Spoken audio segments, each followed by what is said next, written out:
they're trying to figure out how that liquidated demand clause works with that particular type of extended replacement cost that you're talking about. That's not to say that you're not eligible for that. I just, they're trying to, that extended replacement cost is relatively new. I mean, in terms of it's been in policies maybe for the past 8 years, 6 years. So they're still trying to figure out if that works. I would contact them if your company is giving you some difficulty. Well, no, they just want me to have a contractor do it, To show you complete that stick it's. figure on, Right. it will cost that much more, when my adjuster has already done that. Well, if I the mean- company's asking that, I don't see why that's not sufficient. You know, I don't either. And they're telling you need I something. mean, my adjuster did it and SBA did it also. Mhm. So it's already been done twice, so why do I have to have a contractor do it again, is the point. I would. We have that same on our policy, and they said that once we rebuild the house, if we show it costs more. They will than what give you they that paid, additional percentage. then we Well, can- that, we can that, have okay, it that, has to rebuild that it extended, after you rebuild.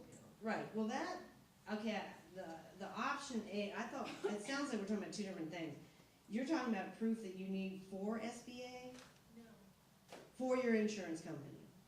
All right, so when you have extended replacement cost coverage, then that is an extra pocket, and it usually comes by an endorsement or a rider. You paid extra for that, right? The extra 20% of your A, and you're talking about what proof the insurance company is asking for to bump you up, right?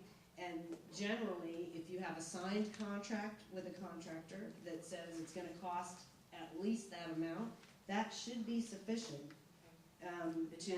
to trigger, because again, it's the same what we were talking about with depreciation and all that. The insurance company wants to know that you're actually gonna incur that before they pay more than the policy face amount, right?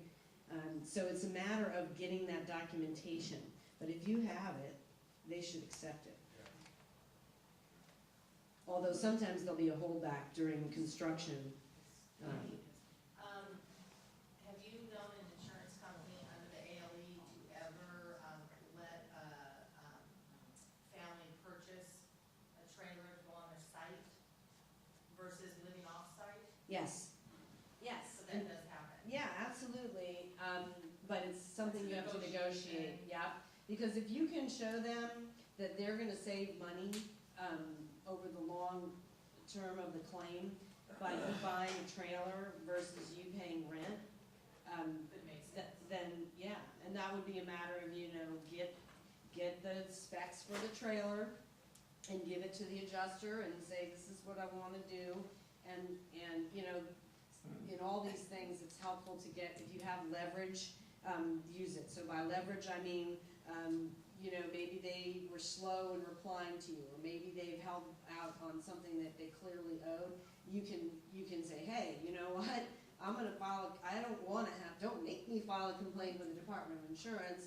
Not in those words, I'm being a little humorous, just trying to keep y'all awake. But you understand what I'm saying, that when you make a request that's a little unusual, if you can bolster it with a little ammunition, leverage, it might be more likely to be accepted. The more proof, I mean, a lot of people will stay with a relative and instead of renting, and that's a tough one to try to get ALE for that. But a lot of people, if you were renting out your house or a portion of it, and you want to establish the loss of rental income, you got to go to a realtor and get the realtor to give you something in writing. And they, insurance adjusters are happy when you give them paper, documentation to support what you're asking for. Any other questions? Way back there. If you have a policy and you interpret it different from what they, in situations with trees, Right. we read the policy and we interpreted that we was covered. And they informed us that we were not covered, so we didn't have that policy. But it's in our policy, so. Okay, so, I mean, basic insurance law has been forever, that they wrote the contract, so it gets interpreted against them and in favor of your reasonable, if you have a reasonable reading of that contract, then in theory you win. Now, there's a lot of politics in the legal world, but I would say you have a good argument, you make it, you stick to it, and you should eventually win. That's my belief. When we did the work, then they said we weren't covered, we didn't have that, a different, policy. So wait, you're saying you have a version of the policy that gives it to you, and they're saying that policy wasn't in force? Do you have some reasonable argument that shows that with the dates, or, I can talk to you afterward, I get the feeling that we're getting the hook here. I would like to have another question. He's got one more question. Go ahead. I've been approached by people, to be my contractor, Mhm. and I turn my insurance money to them, and they'll get 20% from the insurance company. Yeah. And they find the people work. No, if a contractor approaches you and offers to either pay your deductible or negotiate with the insurance company, that's a big fat NO, because that is beyond their license, authority, and it's a really big red flag, yeah.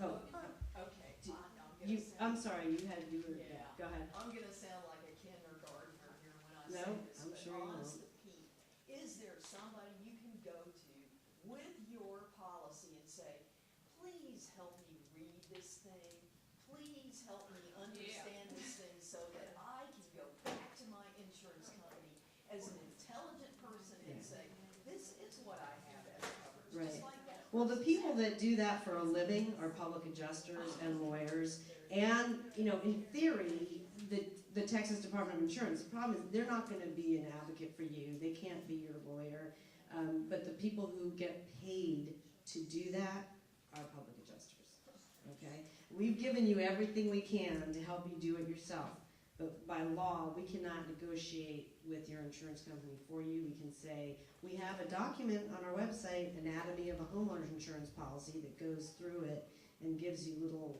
we have it annotated, this means that, but your particular policy, okay? Yeah, no. I get that. Thank you. Now, the next such session is December 1st December at the 1st. courthouse. Yeah. So, 6:30 at the courthouse. hope you're not in the same situation by December 1st, but if you are, you'll have another opportunity. And I would ask you a favor, this has been extremely interesting information. Please pass this along to neighbors you know that are in similar situations, or through your homeowner association, and let them know about the December 1 meeting at the courthouse. That'd be the greatest way to help move this ball forward for the community. What happens if you run out of room there? At the courthouse? Where they're laying on half the year. Well, that's a good problem, That is a good problem. I mean, That not- is a good problem. in one sense, but it's not good to have that many people having a problem.